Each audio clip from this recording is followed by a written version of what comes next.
What's good, ladies and gentlemen? Welcome to SK Wealth Academy podcast number 113. So if you have not yet subscribed, please hit that subscribe button, hit the notification bell, and some people actually have told me that they're getting unsubscribed. So just hit the subscribe button again just to make sure you have not been one of those people that are getting unsubscribed from my channel. Hopefully I don't have to put up with too much further of this nonsense because I'm waiting for Kim.com to launch his K.im platform that hopefully will be a YouTube killer. And if so, then I'll migrate over to that platform. That censorship will not prevail on that platform. Now, I want to open up this podcast. Now, I'm going to talk about the continuing signs about gold being a foundation for the economic future of China. Many things which I am sure you have not heard of unless you do a lot of digging on your own, because this information that I'm going to cover in this podcast exposes a lot of information that I did not find anywhere else.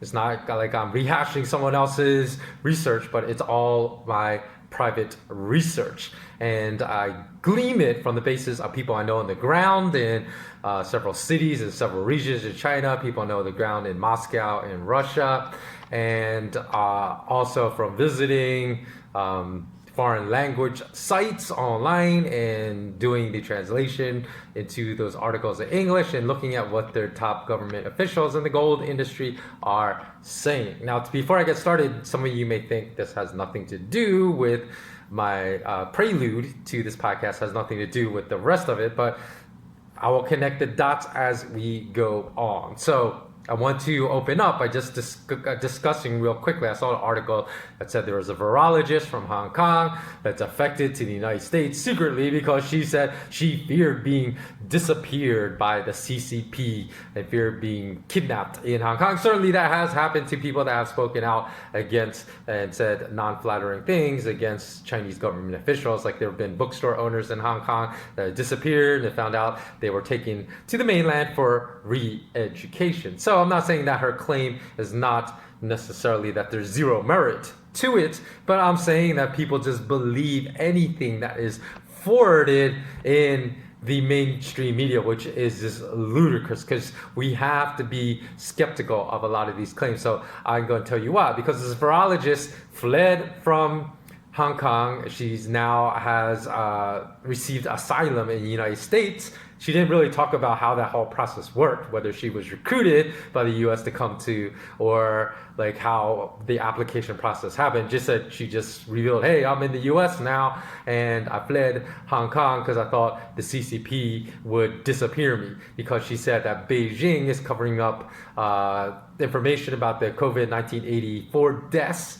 and that's much worse in China than has been reported, and that also that the CCP knew about it far earlier than revealed. And I can certainly believe the latter part of her claim, but I'm really skeptical about the former part, because honestly, if anyone tackles this story from an intellectual and honest perspective, you have to claim what I claim. I have no idea if what she's saying is true or not, although I am really skeptical because the mainstream media in the West is just, and especially in America, is just forwarding this as true because it fits into their narrative of how awful the Chinese are and that the Chinese are responsible for this COVID virus being a lot more negative and harmful than it needed to be. But think about this, okay? Think for a second. When waging non-conventional war, information-based warfare, and if you were China playing a game of chess while the rest of the world is playing a game of checkers, and you wanted to get nations to lock down their economies and cower in fear like cowards, what would you do? Think about it from their perspective. I personally plan a government agent from China in Hong Kong, let her defect to America, give her either she's a double agent working for us, so we give her this backstory that she'd be disappeared. She conveys that in the American media. Everyone believes her, and you let her see maximum fear about the coronavirus in America, because then that perpetuates lockdowns from the moronic governors and mayors, and you have more economic destruction in America. So you win this economic war just through an information war without having to really allocate any resources. So I'm really skeptical of who this virologist is, because we know no governments are trustworthy. Now, most people are so blind to the state that they believe everything that the state tells them to believe about other foreign entities that's negative, and then believe their own state is always telling the truth. Well, we know if you're a logical person with any iota of critical thinking skills, no governments are trustworthy. It's not just that foreign governments lie to us, but our own government always lies to us. Now, I don't even have to specify who our own government is.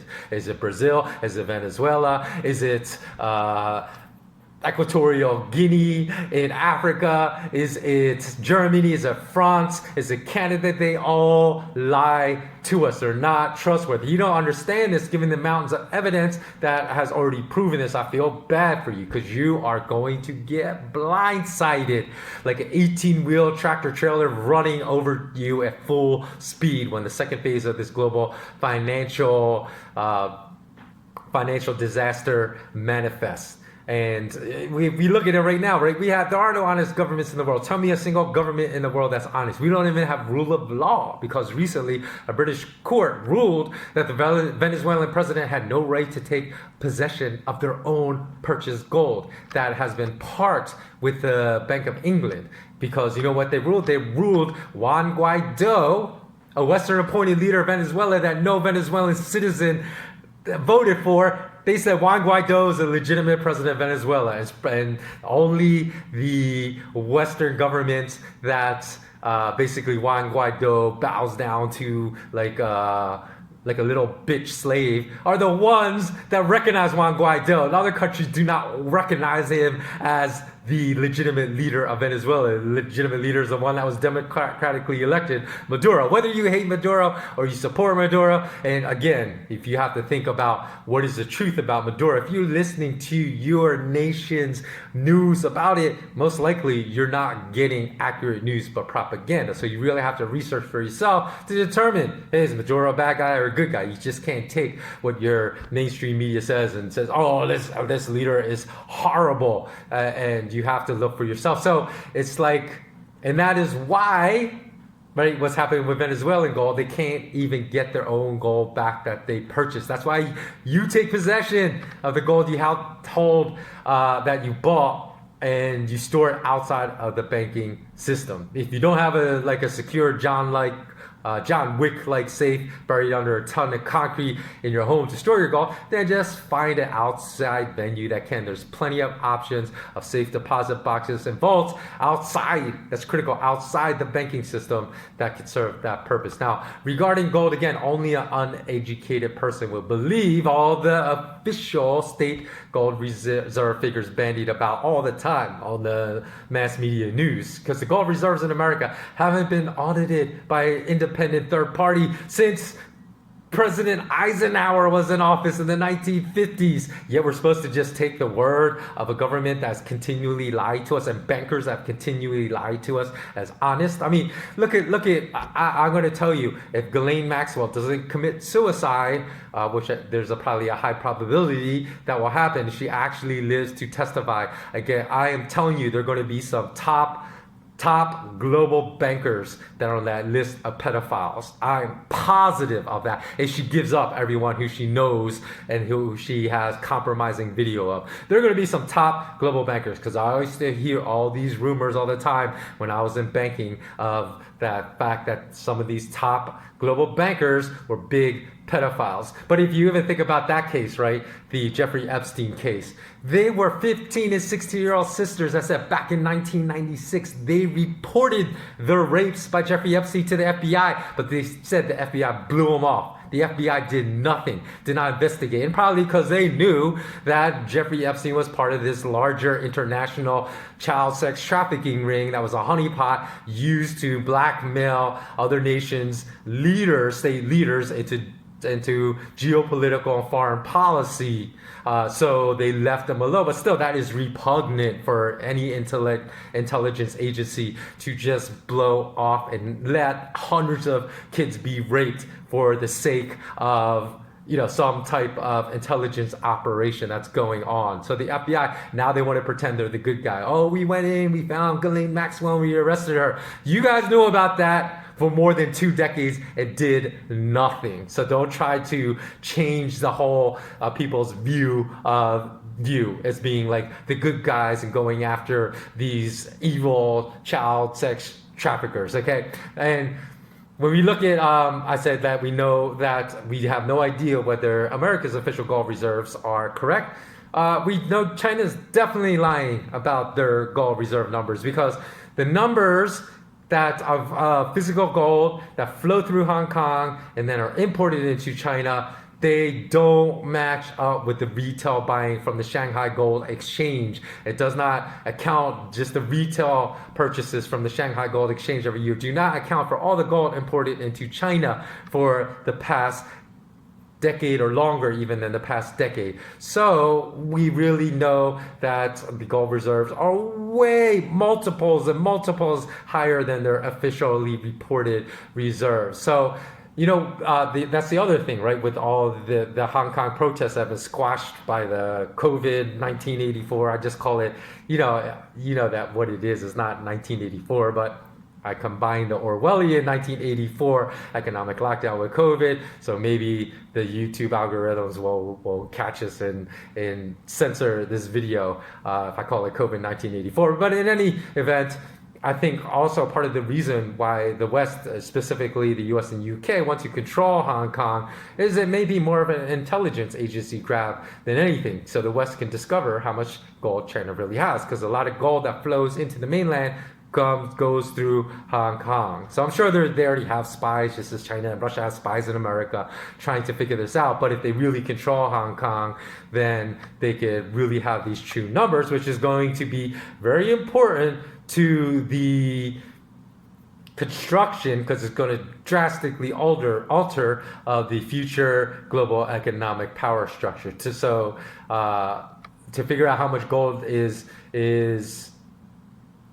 going to figure into the future global currency system after the global financial system implodes at some point within the next couple of years, perhaps much sooner than later. I personally believe it's going to be sooner than later, especially since it just missed a complete financial meltdown this past March, of which I've already spoken about in great detail, although that event was not covered by a single financial journalist in the mass media. So I always look into the gold industry data and commentary from the two nations that I believe hold the most official national, or most national gold reserves. I shouldn't say official, because official numbers are always lies, but the ones that hold are 1 and 2 in holdings of national gold reserves, China and Russia. And I'm not even convinced that China is number 1. Russia possibly could be number 1, because Russia kind of goes beneath the radar of everyone. Everyone just assumes China's number 1. It could be Russia and China as 1 and 2. But I do this in a number of ways. Like I said already, I talked to some of my contacts on the ground in both those countries, although my contacts in Moscow really don't help me out too much, although I ask them financial questions, because they're not in the financial industry, so they don't really have as good as information as my contacts in China. And then I also try to extract as much information as I can from their industry websites online. And for example, right, just looking at, this is not anything I extracted from websites online, but we have seen top Chinese officials comment that they believe their access to SWIFT, the SWIFT system, which is the system by which international money transfers are made, or even domestically within a country, they all use the SWIFT system, right? The Societal Worldwide International Financial, what's T stand for? Transaction system? I don't know. Whatever the T stands for, you all know what SWIFT is. So they said they got to prepare for it being revoked as a result of their ongoing economic war with the West. And that statement, though they just made it this past month, it's a complete joke because they've been preparing for complete revocation of their access to SWIFT for at least the last 8 years. So who knows how far along they are at this point. They may be far more, in fact, I know they're far more advanced in their ability to withstand complete revocation of their access to SWIFT, and perhaps they're already fully functional right now if their access to SWIFT was cut off tomorrow by the US. So I know SWIFT is located in Belgium, but whatever the US and UK tell SWIFT to do, they do it. So SWIFT is not controlled by Belgians, although it's located in Belgium. It's controlled primarily by the US and possibly the second in line is the UK. And there, when I go online though and look in China as far as what's going on with the gold industry, there are so many jobs being advertised in their financial sector for gold industry analysts, and far more that you ever find in any Western domiciled bank like in London, in New York, or at JP Morgan or Goldman Sachs or Barclays. And I don't mean that big banks don't have heads of precious metal trading desks. Of course they do, but they don't have, and some of them actually have been getting rid of their precious metals trading desks, so they're actually completely cut them out, and others are reducing. They don't have explosive growth in such positions as is happening in China now, which is a clear indication of the importance that the the Chinese Communist Party, CCP, is placing on the role of gold in China and the Eastern Hemisphere in the very, very near future. So even to start this year in 2020, China launched the Shanghai-Macau Gold Road project. And what was this project? Well, one of their major banks there, Bank of China, which is just like Bank of America or any of the big banks in the United States. Bank of China helped foreign investors set up offshore accounts to invest in gold. Also, this is really interesting. They announced the launch of an initiative to address Portuguese, they said Portuguese-speaking natives. So I bet you a lot of people didn't know that Macau has a good deal, though of course it's the minority of the population of Macau, of Portuguese-speaking natives, but I don't believe it's set up just for Portuguese-speaking natives, because who else speaks Portuguese in this world? And I'm not talking about Equatorial Guinea, Mozambique, Portugal, or even the minority, like I said, speaking Portuguese population in Macau. I am talking, of course, about Brazil. Why Brazil? Part of the BRICS, right? Brazil, Russia, India, China, South Africa. So Brazil speaks Portuguese. I think it's a nod to bring Portuguese-speaking Brazil into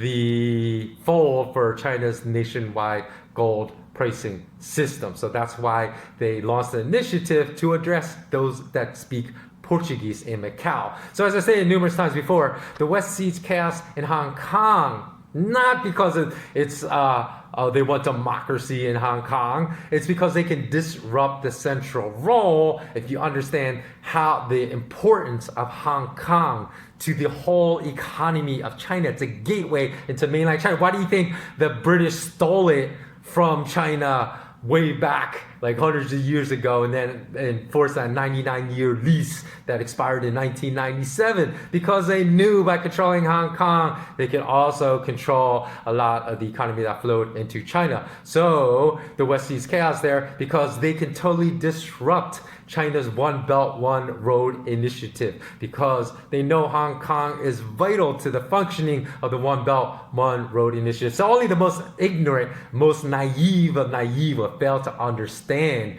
that all of the seeding of chaos in Hong Kong has more to do about money than democracy, just like wars always have to do about control of resources, about profitability for the rich in the military-industrial complex. If people say, oh, you're so stupid because you really believe that the war in Afghanistan and Iraq and all those Middle Eastern nations were about democracy. No, it's for oil. And I know that's a really oversimplification. That's for resources, but there are people that call you stupid. And there's the same people that can't see that what's going on in Hong Kong is also about money. Because if we were so concerned, meaning the Western world, with solving tyranny in nations, why aren't we in Libya? why are we not? We only went to Libya and NATO murdered Gaddafi when Gaddafi suggested a pan-African monetary system based upon the gold dinar and the silver dirham. I believe I got that right.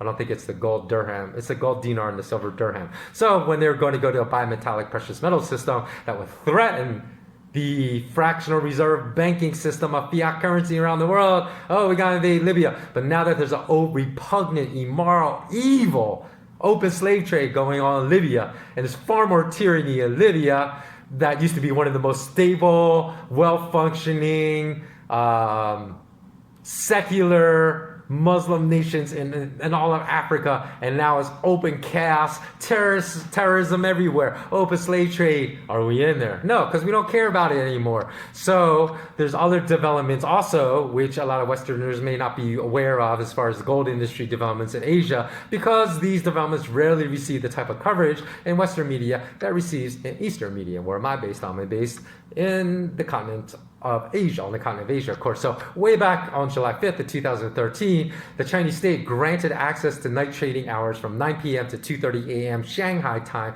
on the SHFE. What's the SHFE? The Shanghai Futures Exchange.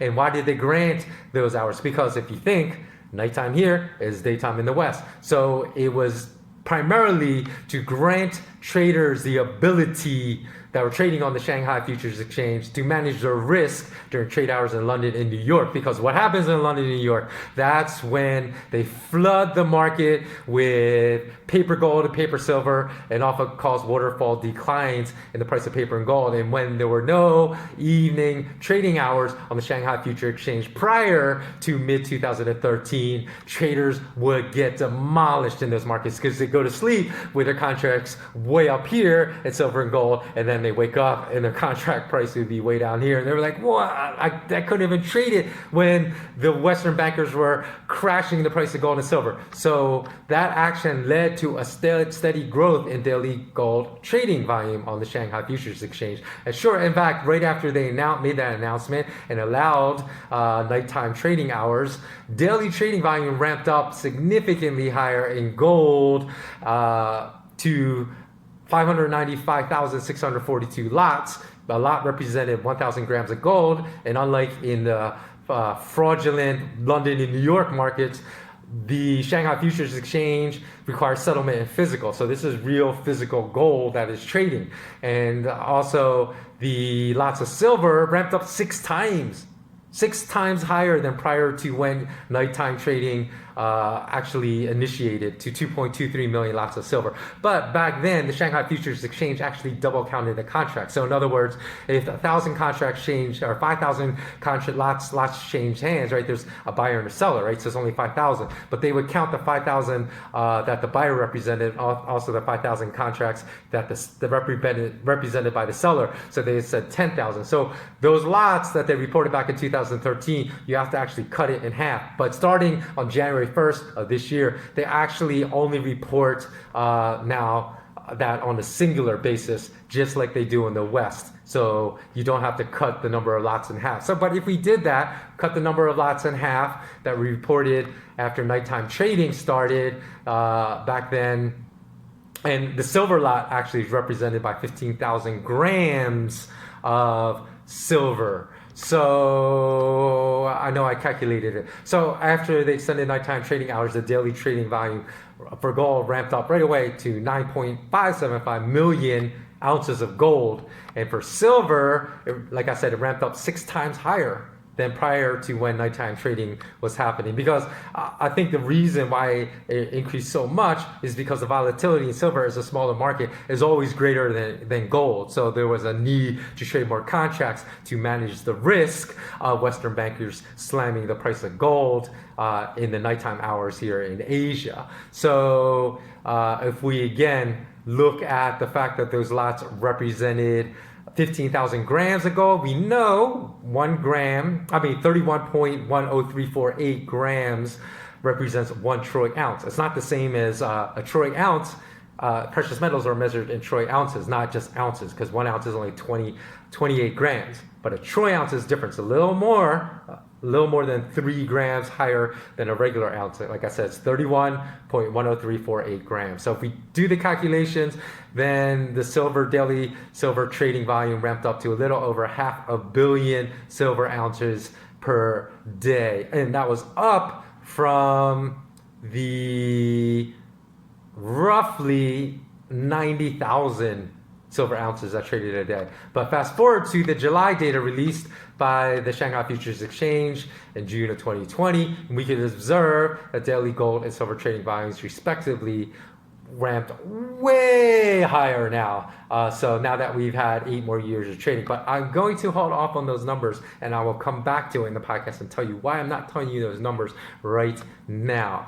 Okay, because I had some problems with reconciling them with numbers that came out of the West. Okay, and I'll get to that in a bit. So again, the Shanghai market. So for now, the daily silver trading volumes in Shanghai have superseded those in New York, but the daily gold trading volumes are still a lot lower. Why? Because as I told you, the Shanghai gold market primarily settles in physical, whereas in New York it's almost 100% fiat currency settlement, which means that the traders in New York, as well as the local London market, can regularly naked short gold, meaning selling gold without owning a single ounce of gold, which you can't do that. If you did that in Shanghai, they would say that's fraud, take you out to a back empty lot somewhere and shoot, blindfold you, tie you up and shoot you in the back of the head. So you can't do that. I'm not even joking. They have executed bankers that have been found guilty in court of committing fraud. So if they committed this kind of fraud with one of the most important markets to them, gold, I'm not even joking that they probably would be executed. So that's why there's so much more gold trading volume in the West than in China. And this is the interesting thing, right? According to the World Gold Council, year to date as of the end of June, thus far in 2020, they say $54.6 billion worth of gold is traded on the COMEX, and an additional estimated $106.7 billion in local London markets, for a total of $161.3 billion of trading volume in gold products. But like I said, much of that is just bullshit because it's just paper, right? It's not real physical gold. But they say only less than $11 billion of gold have traded in China, right? So less than 7% of the volume in New York. But when I go to the Shanghai Gold Exchange and when I go to the Shanghai Futures Exchange and look at their data, it's way over $11 billion. And I was looking at it, I kept calculating it, I looked at the contracts, what the contracts represented, and then I did the conversions, I double checked my work, triple checked my work, quadruple checked my work. I look at the data as far as they have how much the volume is in 10,000 renminbi or yuan, and did the conversion, did the exchange rate from yuan to dollars, and it came up way over $11 billion.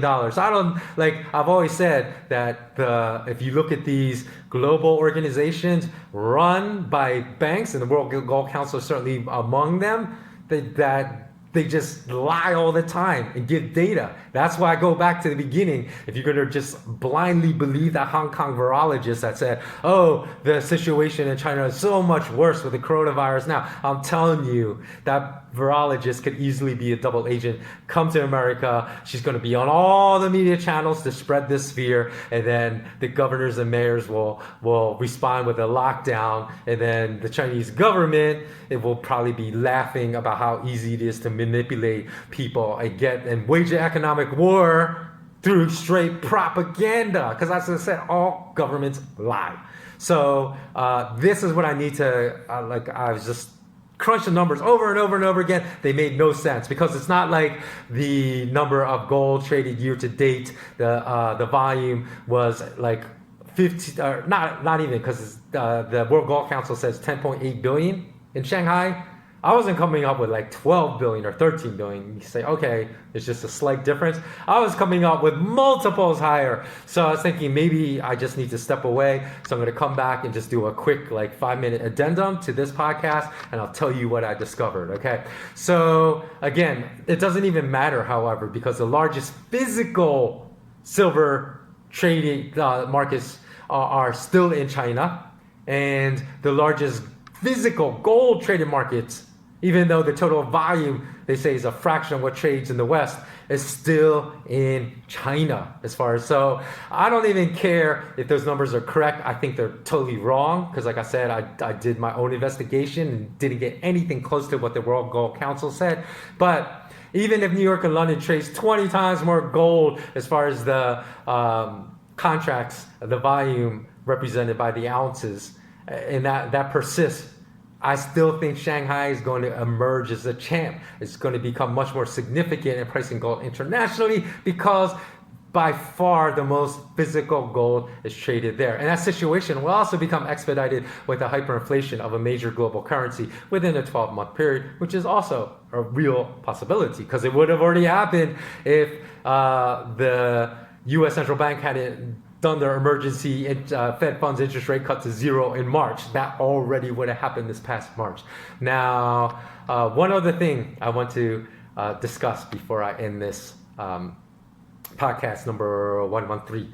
Is this a coincidence? Because all my patrons know I've been giving you the marks for which silver and gold we're going to break out, and that happened in early July, right? And you know what those levels are. You can go back and listen to the Patreon-only content if you want to know, and then look and see, oh, it broke out in July. This is what the Shanghai Futures Exchange released in a press release in early July. Let me just read it to you. The Shanghai Futures Exchange, hereinafter referred to as, quote-unquote, the exchange, has been on continuous efforts in investigating and penalizing violations of relevant rules and regulations so as to strengthen the risk management of the futures market, regulate the futures trading activities, and protect the legitimate rights and interests of futures market participants.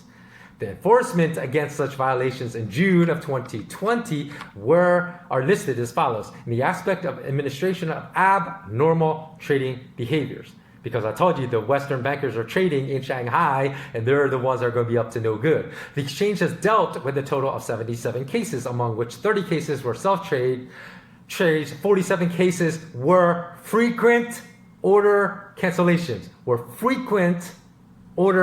cancellations. I'm going to get back to that. The exchange has separately notified the relevant clients by phone through members and placed 14 clients and one group of accounts with actual control relationship on the exchange's watch list. Notified 18 abnormal trading behaviors to all the members, so all the bankers know who are the crooks trying to operate within the Shanghai Futures Exchange and gold and silver markets.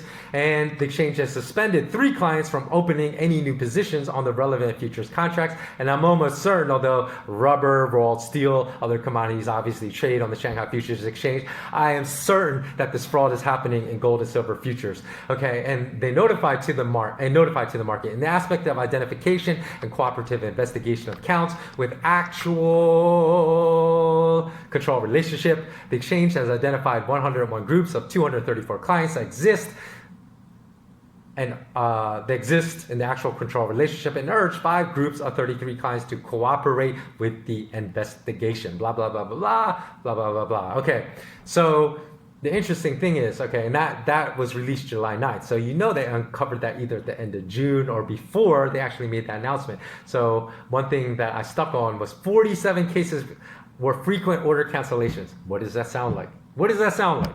That sounds like spoofing, right? The same tactics that were used to ramp up Bitcoin to 20,000 because there was a spoofer. Actually, he went by the handle Spoofy that was controlling. One spoofer was controlling the entire Bitcoin price behavior during that ramp up to 20,000 back in 2017. But also we know spoofing happens all the time in the futures markets on COMEX and in London, where they actually put orders out there and you're only legally allowed to do this if you are going to follow through with that order. You just can't put it out there to see what kind of interest there is and then pull it, which is done, and that's called spoofing. So I bet you the same Western bankers are spoofing, but the difference is in New York and London, since it helps suppress gold and silver prices, they look the other way. They don't care. The regulators are in bed with these criminals, and they're probably paid off by the criminals to look the other way.